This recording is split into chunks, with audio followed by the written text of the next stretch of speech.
This is the 2013 Dodge Ram, excuse me, it's not a Dodge anymore, it's just the Ram.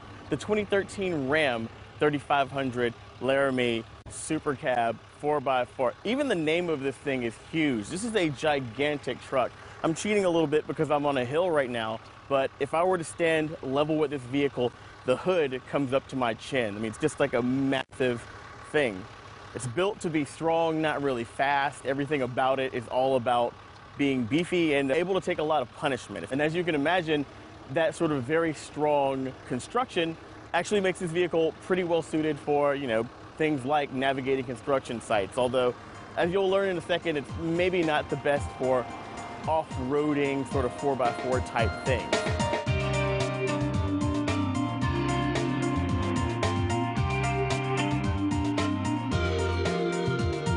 Now you can get the Ram 3500 with a 6.7 liter Cummins turbo diesel. Now that's actually an inline six, but with more displacement though, it's actually got some pretty big pots in there. It's turbocharged, and so you get a little bit more power and grunt on top of that already sort of like torquiness of diesel. The upshot of that is that while your power goes down to about 370 horsepower, torque jumps all the way up to 800 pound-feet. So that's just a lot of just, not really speed, but grunt that's going to help you haul heavy things, maybe not go so very fast.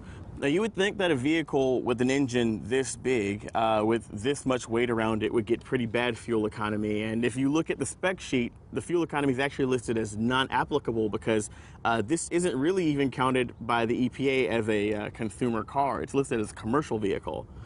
Fortunately, I was able to get about 16.6 miles to the gallon out of this diesel engine, but that was admittedly with a lot of very easy highway cruising. So it probably represents what I consider to be maybe a best case scenario for this vehicle.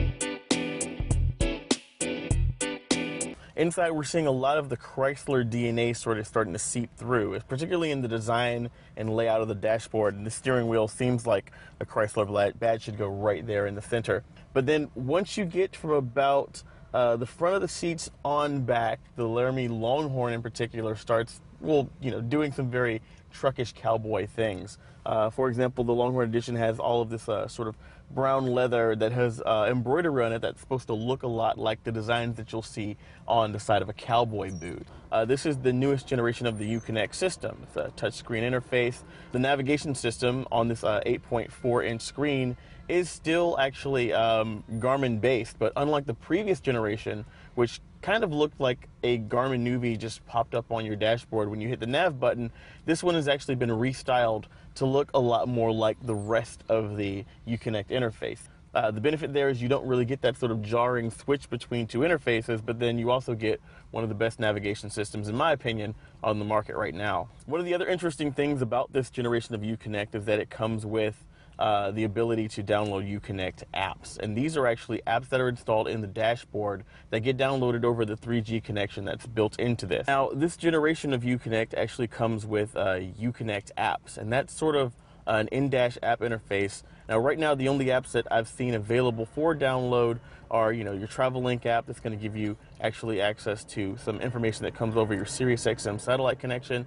And then Yelp is the second app that's actually installed on here, and that gives you user-based reviews of destinations in the area. One of the other interesting things you can do with the 3G connection that this vehicle has is turn on Wi-Fi hotspot. Now, Chrysler and their Uconnect system is going to charge you a monthly fee for that, but once you've got it turned on, you'll be able to share that 3G connection with other devices in the vehicle. And a little bit further down here, you'll see you've got like a bank of buttons right here with a bunch of different controls for towing, things like this right here to control a trailer. And then you've also got an interesting button right here. This is actually the button that is added with the optional diesel exhaust braking system. So you can turn that on when you're going down a very long descent, and it'll actually use a little bit more of the back pressure from the exhaust system to help slow the vehicle. And you'll kind of hear that little extra when you do that. It's got a big tachometer over here on the left, a big speedometer over on the right, and then another gauge over here that's added by our optional urea injection system. So this is the gauge for your diesel exhaust fluid, and it basically gets sprayed on the exhaust fumes as they come out of the vehicle and helps catalyze some of the contaminants that are in that. It does help kind of clean up the emissions of the vehicle a little bit if you care about that, but it is one more thing to worry about when it comes time to maintain this vehicle.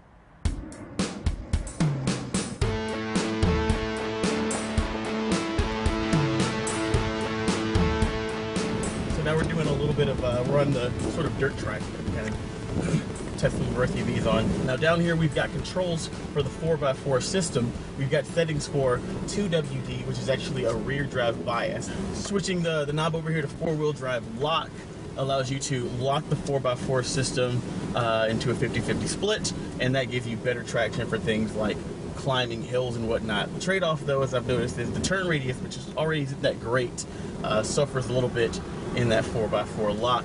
And the final setting, which I'd actually have to stop and go into neutral for, is going to be 4x4 low. That's going to allow you to shift into that low range on the transfer case and even further multiply that 800 pound-feet of torque. All right, so we're going to try to make a climb here, and it's a pretty steep one. When you first get on the gas, there's not a lot of power, but then that turbo kicks in and it just pulls itself up the hill. When you're in the 2WD mode, you get a little bit of rear wheel spin. We're on some pretty, not really loose gravel, but there's a layer of sand over it, so we get a little bit of wheel spin. But we're in the 4WD lock mode. There is none of that. It just goes right on up with that surge of power.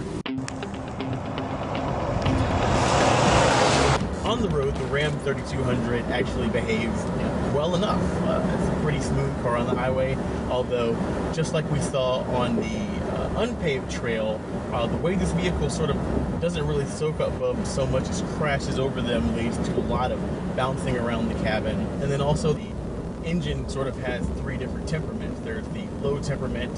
When you're just sort of cruising around town, you get that good low-end diesel torque. You give it a little bit more. There's a second stage that happens where the vehicle springs a little bit more life. You get a bit more acceleration. But then you got that sort of third mode that you can take advantage of by, really sort of putting the pedal to the metal, and that causes that turbo to spin up, the boost gauge and the dashboard to fill up. But it never really feels scary or dangerous. I just always feel a little on edge, like I've got to be paying a little bit more attention, as you should. This is a lot of vehicle on the road.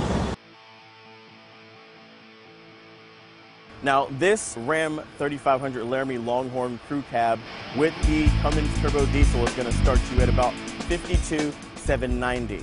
$2,650 for the lower rear axle ratio on the transmission, and $7,795 for the urea diesel emissions fluid. That's going to get you a little bit cleaner emissions. If you want a lot more juice for your electrical accessories, there's $395 for dual 220 amp alternators, and the full Uconnect system is standard on this Laramie Longhorn Edition.